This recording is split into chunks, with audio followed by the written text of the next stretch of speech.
اللہ پاک کی بارگاہ میں نہ مال دیکھا جاتا ہے، نہ شکل و صورت دیکھی جاتی ہے، بلکہ اللہ کی بارگاہ میں بندے کا خلوص دیکھا جاتا ہے۔ ایک شخص ہے، اس نے جانور لیا ہے، 5 لاکھ کا لیا ہے، اور اس کا مقصد کیا ہے؟ لوگ مجھے سخی کہیں، یہ قربانی ضائع ہو گئی، کل قیامت کے دن یہ قربانی اسے فائدہ نہیں دے گی۔ لیکن اس کے مقابلے میں دوسرا شخص ہے، اس نے جانور 20,000 کا لیا ہے، اور مقصد کیا ہے، نیت کیا ہے؟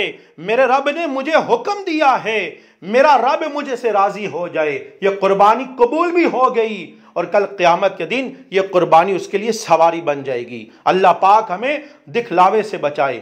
آج ہم قربانی کرتے ہیں تو کم از کم ہمیں یہ بھی معلوم ہونا چاہیے کہ جس جانور کی ہم قربانی کر رہے ہیں اس کی عمر کتنی ہونی چاہیے۔ اگر آپ اونٹ کی قربانی کر رہے ہیں تو اس کی عمر کم از کم 5 سال ہو، اس سے کم ہوئی تو قربانی نہیں ہوگی۔ اسی طرح بیل ہے، آپ اس کی قربانی کر رہے ہیں یا گائے کی قربانی کر رہے ہیں تو ان کی عمر کم از کم 2 سال ہو، اس سے کم ہوئی تو قربانی نہیں ہوگی۔ بکرا ہے، دمبا ہے، ان کی عمر 1 سال ہونی چاہیے۔